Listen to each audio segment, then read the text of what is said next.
اس دن کے اندر قیامت برپا ہوگی۔ ہاں عزیزان گرامی، یہ خصوصیات تھے کہ جو میں نے آپ کی سماعتوں تک پہنچائے، اور انشاءاللہ تبارک و تعالیٰ امید ہے کہ ان کے ذریعے ہماری معرفت میں اضافہ ہوگا۔ ہمارا مقصد امام سے رابطہ ہے عزیزان گرامی، اور رابطہ ان مجالس کے ذریعے ہے۔ یہ وہ جگہ ہے کہ جہاں پر آپ گریہ کرتے ہیں، آنسو بہاتے ہیں، تو یقین جانیے گا کہ اس محافل پر نظر امام زمانہ علیہ السلام پر کی ہے، اور امام یہ فرماتے ہیں کہ یہ یاد رکھو تمہارا ہر عمل ہمارے سامنے عیاں ہے۔ ایسا نہ سمجھنا کہ تمہارا کوئی عمل ہمارے سے لیے پوشیدہ ہے، تم عزاداری کرتے ہو، جس انداز سے کرتے ہو، جس نیت سے کرتے ہو، سب نیتیں ہم پر آشکار ہیں۔ تو اپنی نیتوں کو مخلص بنائیے کہ جو امام کی قربت کا سبب بنے۔ ایسی عزاداری کیجئے کہ جب آنسو بہائیں تو یہیں کہیں امام زمانہ آپ کے ساتھ خون کے آنسو بہا رہے ہوں۔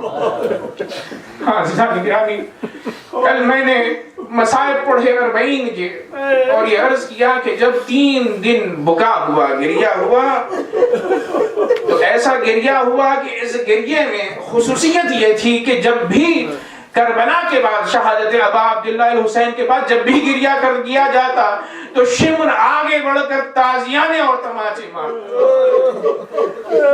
لیکن جو گریہ 40 کے وقت 3 دن کا گریہ ہوا، یہ وہ گریہ تھا عزیزوں کی جس میں جی بھر کے اہل بیت حرم نے گریہ کیا۔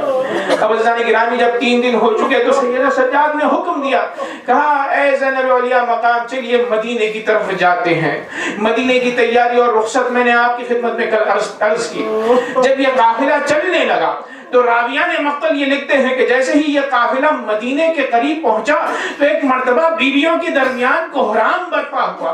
پوچھنے والوں نے پوچھا یہ کوہرام کیسا ہے؟ تو زینب نے کہا ہائے وہ وقت مجھے یاد آ گیا کہ جب ہم اسی مدینے سے چلے تھے تو اکبر بھی تھے، اور محمد بھی تھے، قاسم بھی تھے۔ عزیزان گرامی، نفسیاتی بات ہے، جب آپ کسی سفر پر جاتے ہیں اور اگر ایک شخص بچھڑ جائے تو واپسی پر اس کی ضرور یاد آتی ہے، لیکن یہاں پر سارا قطبہ اجڑ گیا تھا۔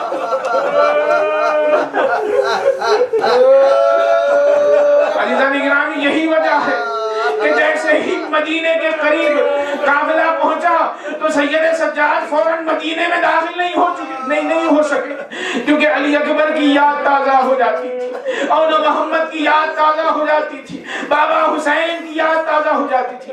کہاں مدینے سے پہلے ایک جگہ پڑاؤ ڈالا جائے۔ پڑاؤ ڈالا گیا، بشیر کو بلایا، کہا اے بشیر، تیرا بابا شعر کہتا تھا، کیا تو بھی شعر کہتا ہے؟ بشیر نے کہا ہاں مولا، میں بھی مداح اہل بیت ہوں۔ تو کہا جاؤ، جا کر اہل مدینہ کو یہ کہو کہ قافلہ حسین آیا ہے۔ بشیر آیا اور اس نے ندا دی اور کہا اے مدینے والو، مدینہ رہنے کے قابل نہیں رہا۔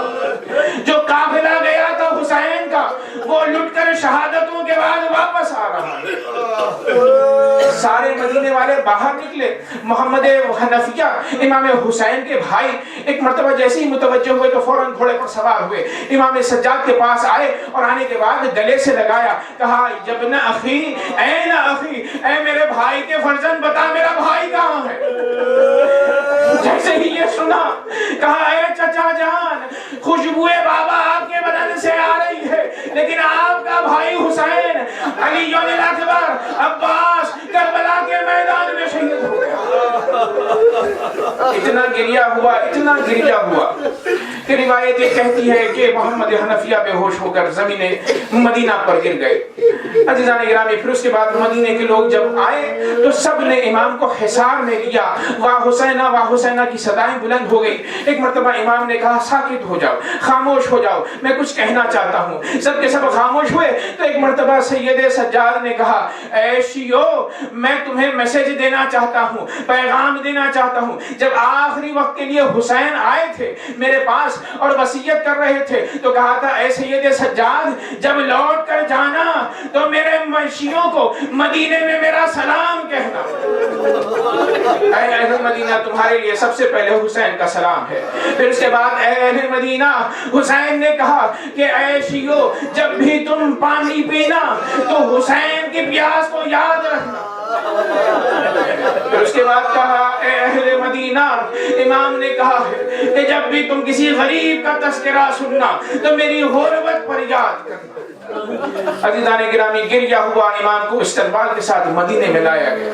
جیسے ہی مدینے میں آئے تو سب سے پہلے روضہ رسول پر گئے، اور جانے کے بعد وہاں پر جناب زینب نے مصائب بیان کیے، بے ہوش ہوئی، اور پھر اس کے بعد جیسے ہی اماں کی قبر پر، فاطمہ الزہرا کی قبر پر آئی تو ایک مرتبہ بلند آواز سے گریہ کیا اور عجیب مصائب پڑے۔ زینب نے کہا اے اماں، تیری ماجائی زینب آئی ہے۔ دنیا کا دستور ہے جب سفر پر جاتے ہیں تو کوئی ہدیہ لاتے ہیں۔ اے اماں، میں ایک ہدیہ لائی ہوں کہ جو حسین کا پیراہن ہے، جو 120 جگہ سے بوسیدہ ہو چکا ہے، ٹکڑے ٹکڑے ہو چکا ہے۔ اے اماں، اس خون آلود پیراہن کو لائی ہوں جو حسین کا پیراہن۔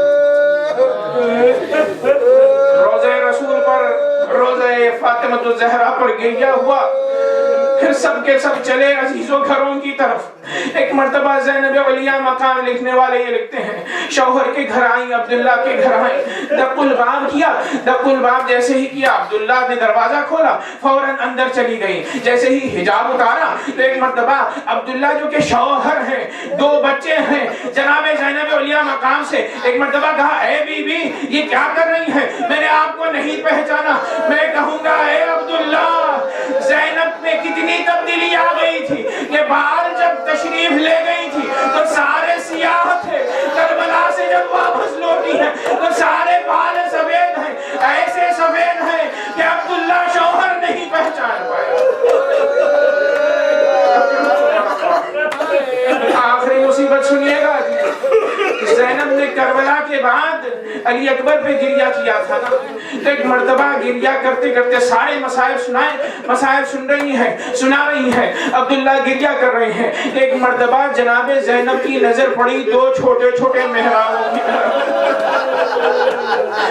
2 چھوٹے چھوٹے بستروں کی طرف، اور محمد کی یاد تازہ ہو گئی، کربلا کا رخ کیا، کہا اے اون محمد، ماں شرمندہ ہے، ابھی تک تم پر میں نے گریہ نہیں کیا تھا، چونکہ اکبر پر گریہ کر رہی تھی، آؤ میرے لال، آج سے تم پر زینب گریہ کرے۔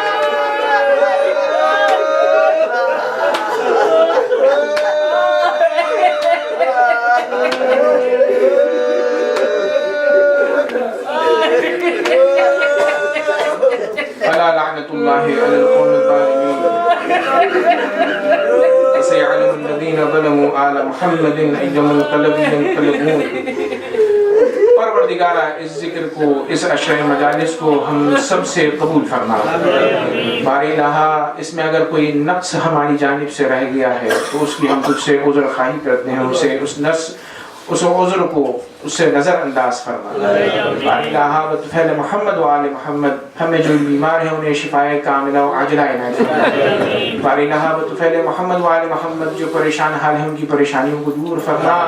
باری الہ بطفیل محمد و آل محمد، ہمیں توفیق عطا فرما کہ آزاداری آبا عبداللہ الحسین میں زیادہ سے زیادہ ہم کوشاں رہیں۔ باری الہ ہمیں توفیق عطا فرما کہ ہم ایسی اپنی سیرت بنائیں جیسے کہ ہمارے امام زمانہ علیہ السلام چاہتے ہیں۔ باری الہ امام زمانہ علیہ السلام کے ظہور میں تعجیل فرمائے، اور ہمیں اس قابل بنا کہ جب وہ ظہور فرمائے تو ہمیں اپنے اعوان و انصار میں شامل کریں۔